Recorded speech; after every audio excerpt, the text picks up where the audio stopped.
Hi everyone, it's Becca. This voiceover is going to cover hypertension. The video that I included on this slide in the YouTube link is a good A&P review of blood pressure and what blood pressure is. So hypertension can be defined as primary or secondary. Primary hypertension accounts for about 90 to 95% of all cases of hypertension. With this type, there is no identifiable cause, so we don't know what's causing it for the patient. That being said, we do know with primary hypertension there are a lot of contributing factors like lifestyle. With secondary hypertension, we do know the cause. It's caused by a specific thing. This accounts for about 5 to 10% of known hypertension, and it's most commonly caused by renal disease or drug use like cocaine. The classifications of blood pressure are on this slide, and we're going to talk about them. So normal blood pressure, that's a systolic blood pressure less than 120 and a diastolic less than 80. Newly classified, it used to be called prehypertension, now it's called an elevated blood pressure, is a systolic blood pressure of 120 to 129 and a diastolic less than 80. When you get into hypertension stage 1 and stage 2, it's good to note that it says or. So they can have either an elevated systolic or an elevated diastolic to meet within those parameters to be classified as either 1 or 2.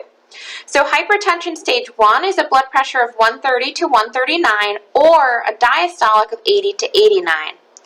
For stage 2, it's a blood pressure greater than or equal to 140 for the systolic or diastolic greater than or equal to 90. Remember, in order to diagnose blood pressure, it has to be 2 or more readings where the number has been elevated. We have to make sure that it was accurately performed and on 2 separate occasions. So with primary hypertension, we've already talked about that there's not one identifiable cause, so we don't know what's causing it. What we do know is that there's a lot of contributing factors, and I've listed them on this page, and we're going to go through them. So risk factors include age. So as we age, natural aging process, our systolic blood pressure will naturally rise. Alcohol and tobacco use are strongly associated with high blood pressure. Diabetics, it's really common for them to have a high blood pressure, and it's very hard to control their blood pressure. Elevated serum lipid levels increases the chance of plaque building up in those arteries and increases blood pressure. Excessive dietary sodium causes high blood pressure, and a lot of sodium in your diet can also affect the way that certain antihypertensive medications are working. Gender, so men that are in young adulthood and early middle age are at a higher risk for hypertension, whereas women, if they're over 64, they're at a greater risk. Family history, so if you have a blood relative that has had high blood pressure, you're more at risk based on genetics. Obesity and sedentary lifestyle increase your risk. With ethnicity, it's been found that African Americans have a 2 times higher risk of developing hypertension when compared to Caucasians. Also, Mexican Americans have a higher risk of having uncontrolled hypertension. Socioeconomic lifestyle, this affects your blood pressure. They don't really know the exact reason why it has an effect, but it has things to do with lower salary, having poorer access to health care and medications to control your blood pressure, and lastly, stress. If somebody's very stressed, they're going to have a higher blood pressure. So hypertension is called the silent killer. And why that is because patients usually have no symptoms or indication that they have an elevated blood pressure until target organ damage occurs. Target organ damage includes damage to the heart, the brain, the peripheral vessels, the kidneys, or the eyes. So when a patient comes in complaining of hypertension-like symptoms, so dizziness, chest pain, shortness of breath, and palpitations, when they come in for that, usually that target organ damage has already occurred. So it's very scary to have hypertension that's not diagnosed because the person is walking around feeling fine, but their blood pressure is very high and causing this organ damage. So, with target organ damage, your book does a nice job of going through all of the clinical manifestations with each organ. I'm going to go through them just quickly with you guys. So, in regards to the heart, patients can see coronary artery disease, which is that plaque buildup in the vessels. They can also see heart failure or left ventricular hypertrophy. Left ventricular hypertrophy is when that left ventricle grows in size. That is because an increased workload of the heart. The heart is a muscle like any other muscle in our body. If it's used a lot, it can grow. So if the heart is growing in size due to hypertension, that's not a good thing. With the brain, we can see patients are having strokes. Peripheral vessels, we could see aortic dissection or aneurysm. The kidneys, we could see kidney damage like acute kidney injury, even chronic kidney disease. And then with the eyes, there's such small vessels that we can see severe retinal damage due to that increased pressure in the eye. The goal for treating hypertension is to achieve a blood pressure less than 140 over 90 millimeters of mercury. The types of medications that can be used to control blood pressure are located on this slide, and in the next few slides, we're going to go through each one. Diuretics help to lower high blood pressure by promoting sodium excretion. If you guys remember, sodium and water tend to follow each other in the body. So if we're excreting high levels of sodium, we're also going to be excreting water. That is going to decrease our total blood volume and decrease our blood pressure. So that's how these work. We're at an increased risk for orthostatic hypotension when taking diuretics, so we're going to talk about that in a few slides. For each type of diuretic listed on this slide, you need to be checking for electrolyte imbalances. For thiazide and loop diuretics, patients are at increased risk for hypokalemia or low potassium.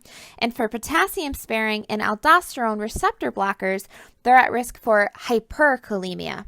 Any patient on a diuretic should not be taking an NSAID because NSAIDs can negate the effect of blood pressure medication.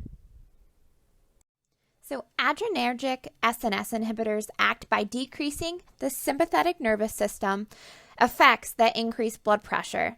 These can act either centrally or peripherally.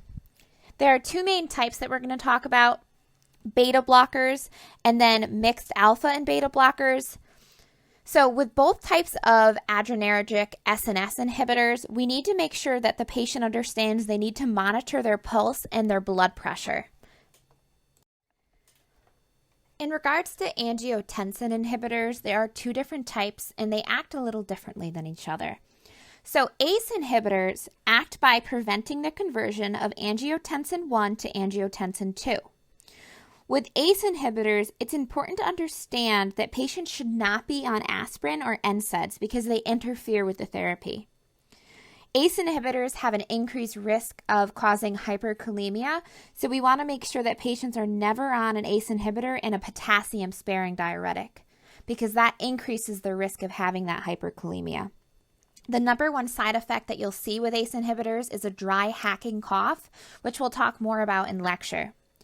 With ARBs, they prevent angiotensin 2 from binding to the vessel walls. And the most important thing with ARBs to understand is that the full effect may not take place until about 3 to 6 weeks into therapy. So if you have somebody coming back to the clinic in 2 or 4 weeks with an elevated blood pressure that's not gotten better, it's because the blood pressure med has not started to take effect yet.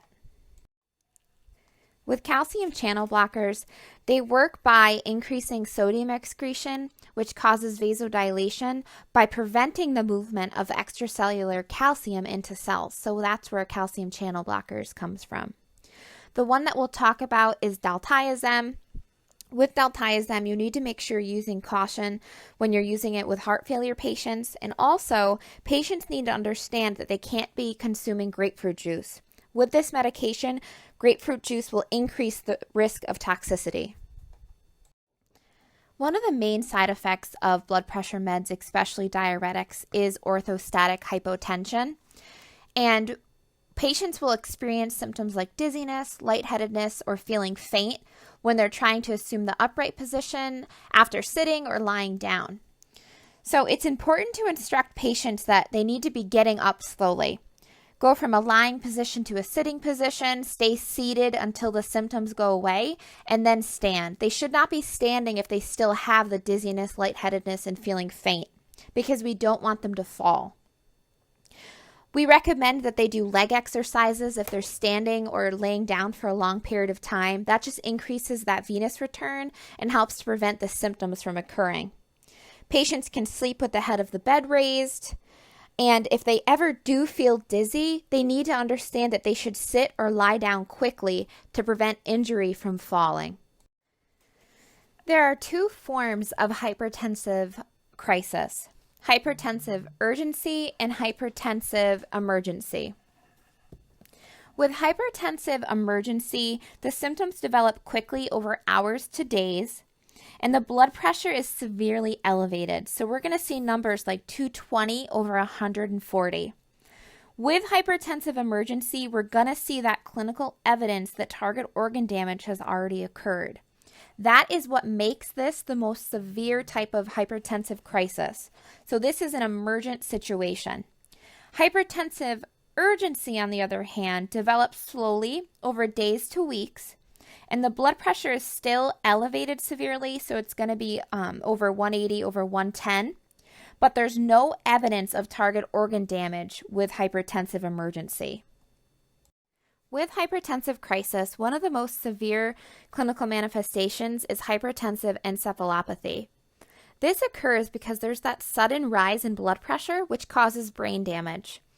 Patients can experience vomiting, confusion, seizures, coma, and even death. It all results because of an increase in cerebral edema, which disrupts that normal brain functioning. To check for this, we need to do a retinal exam, checking for a massive exudate in the eyes and palpable edema. Other complications that can occur with hypertensive encephalopathy is renal damage. Treatment for a hypertensive crisis is a little different between emergencies and urgencies. So with hypertensive emergencies, these patients need to be hospitalized because they need ICU monitoring. When treating, we'll be utilizing the mean arterial pressure to help us decide what medication to use to help bring down the mean arterial pressure and the blood pressure. The goal of therapy will be to decrease the MAP no more than 20 to 25%. And why we're decreasing it slowly is because if you have a rapid decrease in the MAP or the overall blood pressure, you're going to cut off the perfusion to other organs, which can cause more target organ damage. So we're going to try to decrease slowly with these patients. We'll be using IV medications like labetalol, Vasotec, or NitroPress, and we'll be titrating those IV medications as needed. IV medications work very quickly, so we'll be needing to check blood pressure and pulse about every 2 to 3 minutes. With hypertensive urgencies, we're not usually going to use IV medications. We're going to be using oral agents like PO labetalol, PO Norvasc, or PO Captopril. These patients will need to have outpatient follow-up within 24 hours.